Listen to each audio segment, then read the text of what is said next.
कन्याओं में पूजित हमारे मेरठ की पंच कन्याओं में सबसे सुंदर स्त्री मंदोदरी जैसी सती मां उनकी पत्नी है।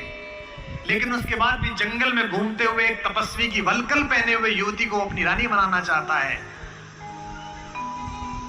लेकिन युद्ध के आखिरी दिन जब रावण पड़ा हुआ है, नीचे निश्चेष उसका शव पड़ा हुआ है, तो मंदोदरी ने विलाप करने के बाद पूछा, वो कहां गया जिसने इसे मारा? लोगों ने कहा वहां बैठा। समुद्र के किनारे शाम ढल रही है, सूरज डूबने वाला है और रघुवंशी राम उदास एक पत्थर पर बैठे हुए कि इतना रक्तपात क्यों हुआ। दुखी है राम लाशों को देखकर। मंदोदरी गई, कमांडो खड़े हुए हैं उनको रोकने के लिए, लेकिन देखा कि माता मंदोदरी आ रही है तो पुलिस वाले हट गए, वानर हट गए। पीछे से पहुंची, चिंताग्रस्त राम ने अचानक एक स्त्री की छाया देखी जो पैर के आसपास आ रही है। राम सचेत होकर उठे और पलटकर कहा कि देवी मैं आपको प्रणाम करता हूं, इस निर्जन रण क्षेत्र में आप कौन हैं? मंदोदरी ने कहा, हे राम, मैं रावण की दुर्भाग्यशाली पत्नी मंदोदरी हूं। राम ने कहा, मां मैं आपसे क्षमा चाहता हूं, आपका पति बड़ा तेजस्वी था, महाज्ञानी था, उच्च कुल में पैदा हुआ था, ब्रह्मा का वंशज था, लेकिन उसने अनीति की थी इसलिए मुझे उसको मारना पड़ा। मैं आपके इस शोक के लिए क्षमा चाहता हूं। मंदोदरी ने कहा, मैं इसलिए नहीं आई कि मैं तुम्हें कोसूं। राम ने पूछा, फिर किस लिए आई मां? मंदोदरी ने कहा, मैं देखने आई थी कि जिसने पूरी दुनिया पराजित कर दी, जिसने तेरे पूर्वज मानधाता तक को स्वर्ग में जाके चुनौती दे दी, जो कुबेर को कालर से पकड़ के नीचे ले आया, उस महापराक्रमी को हराया किसने? ऐसा उसमें क्या है जो मेरे पति में नहीं था? तो राम ने पूछा कि मां आपको पता चला क्या है? बोले हां पता चल गया, आने से पहले ही पता चल गया। राम ने पूछा क्या अंतर है? बोले राम, एक मेरा पति था जो मेरी जैसी सुदर्शना होते हुए भी तेरी पत्नी चाहता था, एक तू है कि पीठ पर से भी परिस्त्री की छाया पड़ी है तो उठकर खड़ा हो गया है, ये उसमें और तुझमें अंतर है।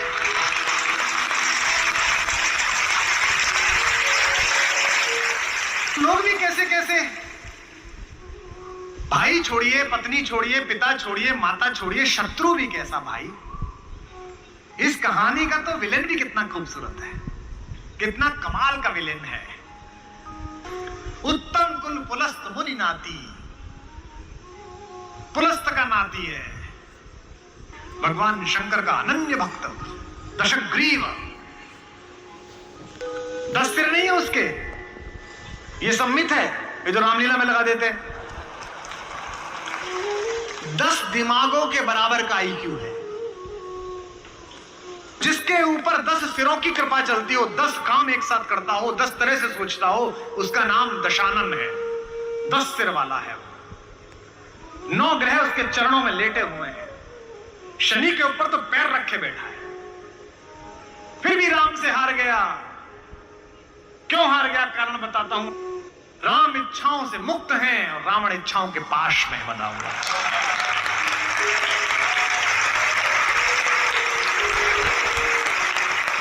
फिर जानना कि रावण मनुष्यों पर राज्य करता है, राम मनुष्यता पर राज्य करते हैं।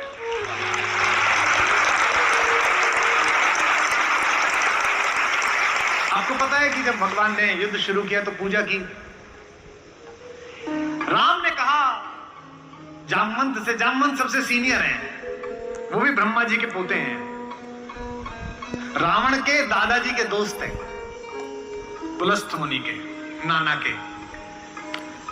कहा कि प्रभु महाराज जामवंत जी, मैं युद्ध करने जा रहा हूं, उससे पहले मैं पूजा करना चाहता हूं। जामवंत ने कहा करिए महाराज। तो बोले मेरे आराध्य तो शंकर हैं, शंकर राम की पूजा करते हैं और राम शंकर की पूजा करते हैं, इस कहानी से बड़ा समन्वय किसी का नहीं हो सकता। जामवंत ने कहा पूजा कर लीजिए महाराज। बोले मुझे एक ऐसा पंडित चाहिए जो शैव हो, शिव को मानने वाला, और मैं वैष्णव हूं तो वैष्णव भी हो। उन्होंने कहा कि इस जंगल में, इस युद्ध क्षेत्र में ऐसा कोई पंडित कहां मिलेगा भगवान? तो उन्होंने कहा पूजा कैसे होगी फिर? तो जामवंत ने कहा एक पंडित मेरे ध्यान में है, पर वो आपका पुरोहित बनेगा नहीं। बोले कौन? बोले पुलस्त मुनि का नाथी महारथी रावण वो शिव का भक्त है और वैष्णव भी है, उससे करा लीजिए। सोचिए जिसको हराने जा रहे हैं उससे पूजा। राम ने जामवंत से कहा कि महाराज पूछ के तो आइए, अगर महापंडित रावण आज्ञा दे दें इस यज्ञ के लिए तो मैं कर लूं। रावण को पता चला कि जामवंत बुलाने आए हैं। रावण ने अपने सैनिकों से कहा कि जैसे ही दादा जामवंत आए कोई उनसे प्रश्न ना करे, उन्हें बस महल का मार्ग दिखा दे, हाथ जोड़ के सब चरण छुएं। जामवंत पहुंचे, रावण किले के द्वार पर चरण छूने आया, कहा कि पितामह मैं आपको प्रणाम करता हूं, मैं धन्य हुआ कि आप पधारे। जामवंत ने कहा कि मैं बहुत प्रसन्न हुआ तुम्हारी अतिथि सेवा देखकर। बिठाया, पूछा कैसे आए हैं। जामवंत ने कहा मैं एक इच्छा लेकर तुम्हारे पास आया हूं। एक मेरे साथ दो जजमान हैं, वो एक यज्ञ करना चाहते हैं युद्ध शुरू करने के लिए। उन्हें एक ऐसे पंडित की आवश्यकता है जो शैव भी हो और वैष्णव भी।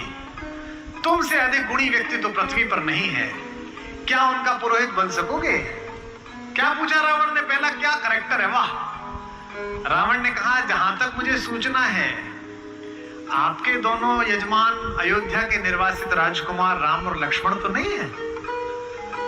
जामवंत ने कहा हां दशरथ, वे ही दोनों हैं, क्या आप स्वीकार करेंगे? उसने हां ना नहीं करी, फिर बोला क्या उनके यज्ञ का उद्देश्य लंका विजय? जामवंत ने कहा हां उनका यही उद्देश्य है, क्या आप स्वीकार करेंगे? उसने कहा मैं तो जिज्ञासा के लिए पूछ रहा था, अन्यथा द्वार पर आकर किसी पंडित से कोई यज्ञ के लिए कहे, अस्वीकार करना उसका धर्म ही नहीं है। मैं आपके साथ चलूंगा और उनका यज्ञ कराऊंगा।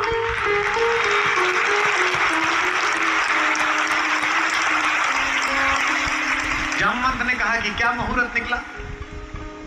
उसने नवग्रहों को बुलाया, बोले इधर बैठ, तू इधर बैठ, तू इधर बैठ। वो तो अपने ही हाथ में था, तू मिनिस्टर ऑफ स्टेट, तू फुल कैबिनेट। बता कितने बजे? बोले जी सुबह 5:30 बजे ब्रह्म मुहूर्त में, जिसमें हम पैदा हुए।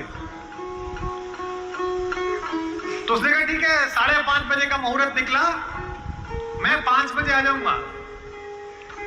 जामवंत ने कहा आचार्य हो गया अब तो रावण, आचार्य पूजा के लिए क्या व्यवस्था करनी है, क्या सामग्री लाऊं?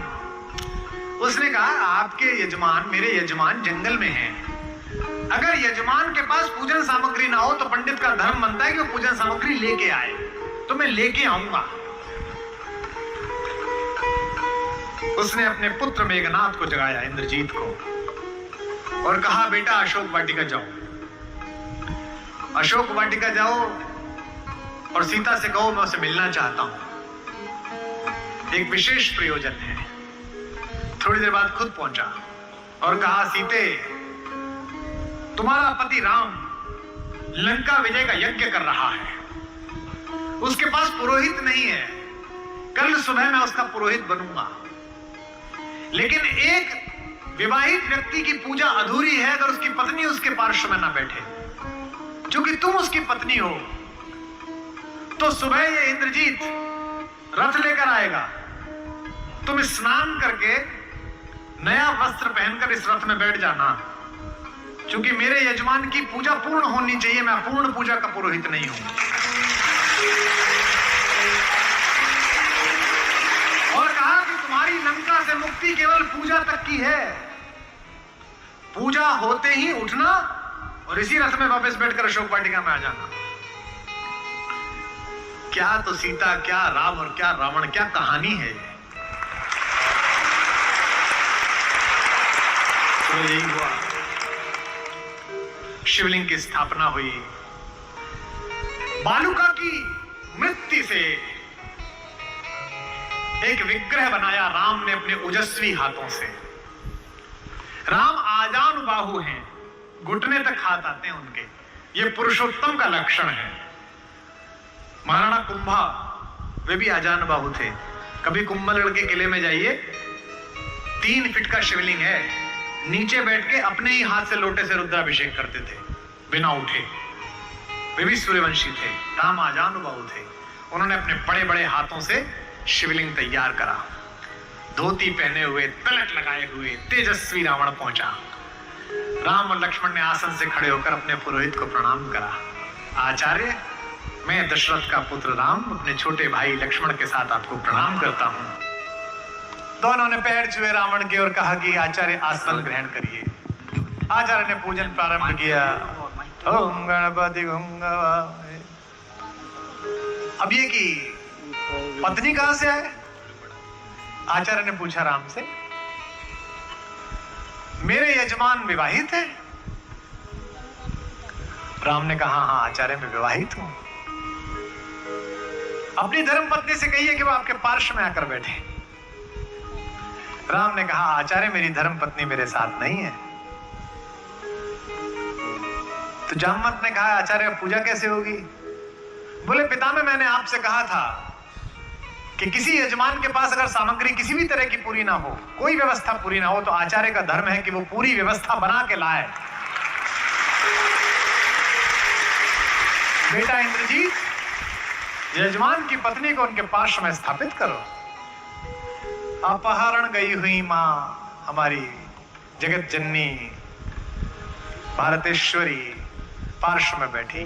पूजन प्रारंभ हुआ, सारी अर्चना हुई और पूजन के बाद रावण ने कहा कि मैं आप दोनों यजमानों को आशीर्वाद देता हूं कि आप दोनों जिस संकल्प के कारण ये पूजा कर रहे हैं, आज सारे देवता उपस्थित होकर आपके संकल्प को पूर्ण करें। मैं आशीर्वाद देता हूं। हमारे गांव में गीत गाया जाता था, बना पुरोहित रामचंद्र का जय का वर दे आया। जब चलने लगे तो राम ने पूछा, बोले आचार्य दक्षिणा? तो आचार्य हंसा। बोला त्रैलोक्य की संपदा आपके आचार्य के पास है, कुबेर का रथ आपके आचार्य के पास है, ऐसे में मेरा वनवासी मुझे क्या दक्षिणा देगा मेरा यजमान?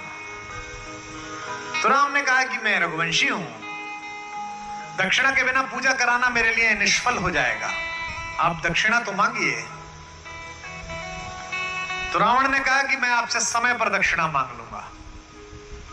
राम ने कहा उस समय में देने योग्य बचा या ना बचा? आचार्य बता तो दीजिए कि दक्षिणा क्या है। आचार्य ने दक्षिणा मांगी, उस पर रावण को भी राम की तरफ से प्रेम भेजा जा सकता है।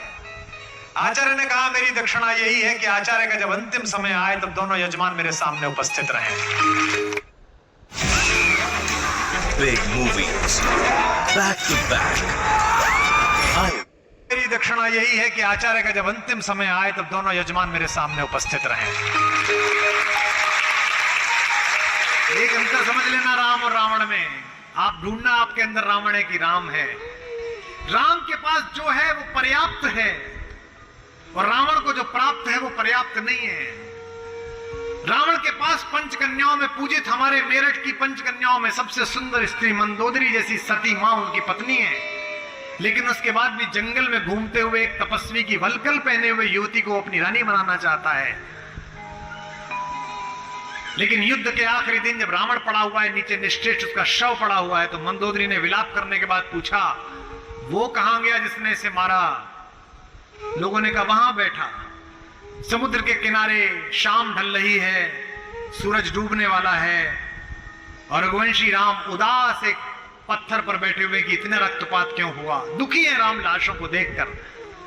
मंदोदरी गई, कमांडो खड़े हुए उनको रोकने के लिए, लेकिन देखा कि माता मंदोदरी आ रही तो पुलिस वाले हट गए, वानर हट गए।